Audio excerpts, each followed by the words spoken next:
ஓம் சாந்தி 3/12/2024 காலை முரளி பாப்தாதா மதுபன்.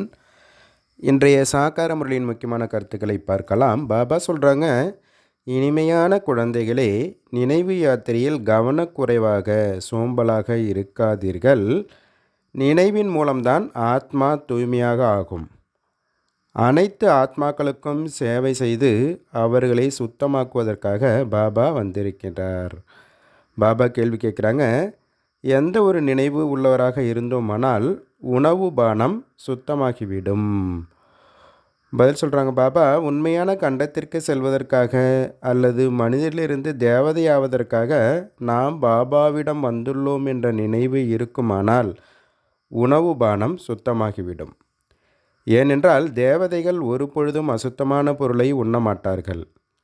எப்போது நீங்கள் உண்மையான கண்டம் தூய்மையான உலகிற்கு அதிபதியாவதற்காக சத்தியமான பாபாவிடம் வந்திருக்கின்றீர்களோ அப்போது பதித்தமாக ஆக முடியாது அப்படின்றார் பாபா. நம்முடைய குறிக்கோளை நம்ம முன்னாடி வச்சுக்கணும் இல்லையா? தேவதையாக போகிறோம், அப்போ எல்லாமே சுத்தத்தன்மை வந்துடும். ஓம் சாந்தி. ஆன்மீக தந்தை ஆன்மீக குழந்தைகளிடம் கேட்கின்றார், குழந்தைகளே, நீங்கள் இங்கே அமர்ந்திருக்கும் பொழுது யாரை நினைவு செய்கின்றீர்கள்? பதில் சொல்கிறாங்க, குழந்தைகள் எங்களுடைய எல்லையற்ற தந்தையை நினைவு செய்கிறோன்னு சொல்கிறாங்க. அவர் எங்கே இருக்கின்றார்? அவர் அழைக்கப்படுகிறார் அல்லவா? ஹே பதித்த பாவனா அப்படின்னு எல்லாரும் அவரை கூப்பிட்றாங்க இல்லைங்களா? இப்பொழுது சன்னியாசிகளும் கூட பதித்த பாவன சீதாராம், அதாவது பதித்தர்களை பாவனமாக்கும் ராமரே வாருங்கள் என்று சொல்லிக்கொண்டே உள்ளனர். இதையோ தூய உலகம் என்று சத்யுகமும் தூய்மையில்லாத உலகம் என்று கலியுகமும் சொல்லப்படுகின்றது என்று குழந்தைகள் புரிந்து கொண்டுள்ளனர். இப்பொழுது நீங்கள் எங்கே அமர்ந்திருக்கின்றீர்கள்? கலியுகத்தின் கடைசியில். அதனால் பாபா வந்து எங்களை தூய்மையாக ஆக்குங்கள் என்று அழைக்கின்றனர். நாம் யார்? ஆத்மா. ஆத்மாதான் தூய்மையாக ஆக வேண்டும். ஆத்மா தூய்மை அடைகின்றது என்றால் சரீரமும் தூய்மையாக கிடைக்கும். ஆத்மா தூய்மை இழப்பதால் சரீரமும் தூய்மையற்றதாக கிடைக்கின்றது. இந்த சரீரமோ மண்ணாலான பொம்மை, ஆத்மாவோ அழியாதது. ஆத்மா இந்த உறுப்புகள் மூலம் சொல்கிறது, அழைக்கிறது, நான் மிகவும் தூய்மை இழந்து விட்டுள்ளேன், என்னை வந்து தூய்மையாக்குங்கள் என்று. பாபா தூய்மையாக ஆக்குகின்றார். 5 விகாரங்கள் என்ற ராவணன் தூய்மை இழக்க வைக்கின்றான். பாபா இப்பொழுது நினைவுபடுத்துகின்றார், நாம் தூய்மையாக இருந்தோம். பிறகு 84 பிறவிகள் எடுத்து இப்போது கடைசி பிறவியில் இதுபோல் இருக்கின்றோம். நான் இந்த மனித சிருஷ்டி ரூப மரத்தின் விதை வடிவமாக உள்ளேன் என்று பாபா சொல்கின்றார். ஹே பரம்பிதா பரமாத்மா, ஓ காட்ஃபாதர், எங்களை துன்பத்திலிருந்து விடுவியுங்கள் என்று என்னை அழைக்கின்றனர். ஒவ்வொருவரும் தனக்காக சொல்கின்றனர், என்னை விடுவியுங்கள், மேலும் வழிகாட்டியாகி சாந்தி தாமத்திற்கு அழைத்து செல்லுங்கள். சந்நியாசி முதலானவர்களும் கேட்கின்றனர், நிலையான அமைதி எப்படி கிடைக்கும்? இப்பொழுது சாந்தி தாமமோ வீடாகும். அங்கிருந்து தான் ஆத்மாக்கள் தங்கள் பாகத்தை நடிப்பதற்காக இங்கே வருகின்றனர். அங்கே ஆத்மாக்கள் மட்டுமே உண்டு, சரீரம் கிடையாது. மூலவதனத்தில் நம்முடைய வீட்டில் ஆத்மா நிராகாரமாக இருக்குது. ஆத்மாக்கள் ஆடையின்றி, அதாவது சரீரமின்றி அங்கே உள்ளனர். நிர்வாணம் என்றால் ஆடை அணியாமல் இருப்பது என்று பொருள் அல்ல. சரீரமின்றி ஆத்மாக்கள் அசரீரியாக உள்ளனர் என்பதாகும். நிர்வாணம் கிடையாது, நிர்வாணி.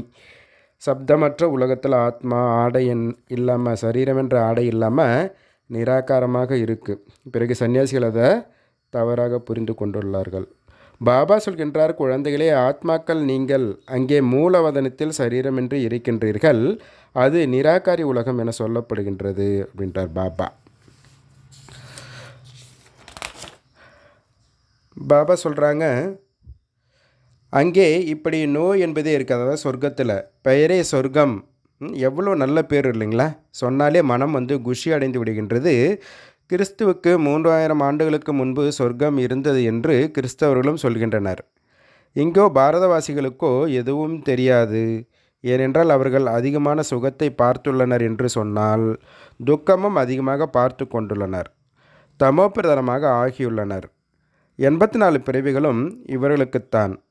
அரைக்கல்பத்திற்கு பிறகு வேறு தர்மத்தினர் வருகின்றனர். இப்பொழுது நீங்கள் புரிந்து கொண்டிருக்கின்றீர்கள். அரைக்கல்பமாக தேவி தேவதைகள் இருந்தனர் என்றால் வேறு எந்த ஒரு தர்மமும் இல்லாதிருந்தது. பிறகு திரேதாவில் எப்பொழுது ராமர் இருந்தாரோ அப்போதும் இஸ்லாமியர் பௌத்தர் கிடையாது. மனிதர்களோ முற்றிலும் காரிருளில் உள்ளனர். உலகத்தின் ஆயுள் லட்சக்கணக்கான வருடங்கள் என சொல்லி விடுகின்றனர். அதனால் மனிதர்கள் என்ன நினைக்கிறாங்க, கலியுகம் இன்னும் சின்ன குழந்தையாக தான் இருக்குது அப்படின்னு குழப்பத்தில் அடைகிறாங்க. ஆனால் பாபா குழந்தைங்க நீங்கள் எல்லா விஷயத்தையும் புரிஞ்சிட்டீங்க அப்படின்ட்டார் பாபா. பாபா சொல்கிறாரு, இந்த ஞானம் இப்போ உங்களுக்கு பாபாவிடமிருந்து கிடைக்கின்றது. வேறு எந்த மனிதரிடமும் இந்த ஞானம் கிடையாது. பாபா தான் மனிதர்களுக்கு இந்த ஞானத்தை தருகின்றார். அதன் மூலம்தான் மனிதரிலிருந்து தேவதை ஆகின்றனர். நீங்கள் இங்கு வந்திருப்பதே மனிதரிலிருந்து தேவதை ஆவதற்காக. தேவதைகளின் உணவு பானம் அசுத்தமாக இருப்பதில்லை. இங்குள்ள அசுத்தமான மனிதர்களை பற்றி கேட்கவே வேண்டான்றார் பாபா. என்னெல்லாம் சாப்பிட்றாங்க பாருங்கன்றார். இப்பொழுது பாபா புரிய வைக்கின்றார், இந்த பாரதம் முதலில் உண்மையான கண்டமாக இருந்தது. நிச்சயமாக உண்மையான தந்தை தான் ஸ்தாபனை செய்திருப்பார். தந்தை தான் சத்தியமானவர் என்று சொல்லப்படுகின்றார். தந்தை தான் சொல்கின்றார், நான் தான் இந்த பாரதத்தை உண்மையான கண்டமாக மாற்றுகின்றேன். நீங்கள் எப்படி உண்மையான தேவதை ஆக முடியும் என்பதையும் உங்களுக்கு கற்றுத்தருகின்றேன் அப்படின்றார் பாபா. பாபா சொல்கிறாங்க, இது டவர் ஆஃப் சைலன்ஸ். நீங்கள் அறிவீர்கள், நாம் சாந்தி தாமத்திற்கு நம்முடைய வீட்டிற்கு செல்வோம். நாம் அங்கே வசிப்பவர்கள்.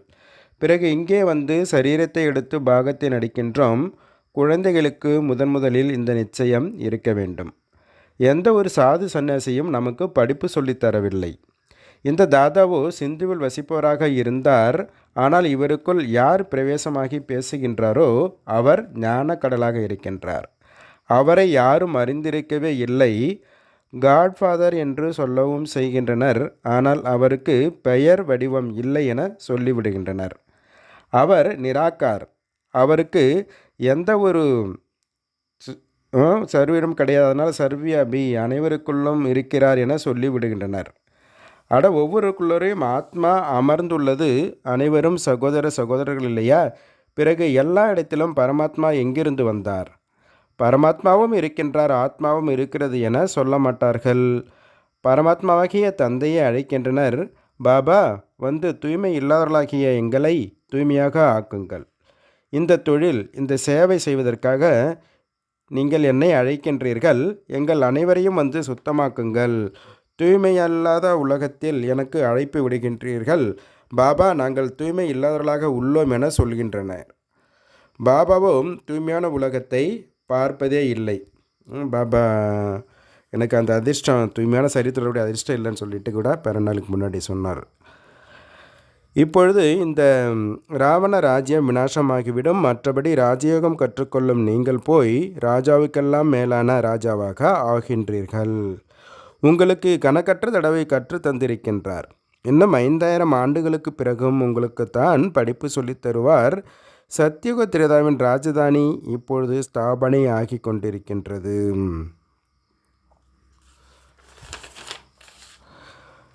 மேலும் பாபா சொல்கிறாங்க, பாபாவோ தாமே சத்கதி அளிப்பவர். சில நேரங்களில் கீதையை மேற்கோள் காட்டுவார். சர்வ சாஸ்திரங்களின் சிரோன்மணி கீதை பகவான் கூறியது. ஆனால் பகவான் என சொல்லப்படுபவர் யார் என்பது இந்த பாரதவாசிகளுக்கு தெரியாது. பாபா சொல்கின்றார், நான் பலனை எதிர்பார்க்காமல் சுயநலமற்ற சேவை செய்கின்றேன். உங்களை உலகின் எஜமானர் ஆக்குகின்றேன். சொர்க்கத்தில் நீங்கள் என்னை நினைப்பதில்லை. துக்கத்தில் அனைவருமே நினைவு செய்வார்கள். சுகத்தில் இருக்கும் பொழுது யாருமே நினைப்பதில்லை.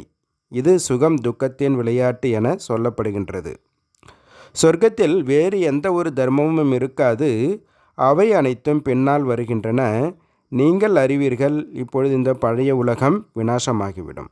இயற்கை சேதங்கள், புயல்கள் தீவிரமாக வரும். அனைவரும் அழிந்து போவார்கள் அப்படின்றார் பாபா. ஆக பாபா இப்பொழுது புத்தியற்ற நிலையில் உள்ளவர்களை புத்திசாலியாக ஆக்குகின்றார். பாபா எவ்வளவு செல்வம் பொருட்கள் கொடுத்திருந்தார், அனைத்தும் எங்கே சென்றனன்னு கேட்கிறார். இப்போது நீங்கள் எவ்வளவு திவாலாக ஆகியிருக்கிறீர்கள். தங்க குருவியாக இருந்த பாரதம் இப்பொழுது என்னவாயிடுச்சு பாருங்க அப்படின்றார் பாபா.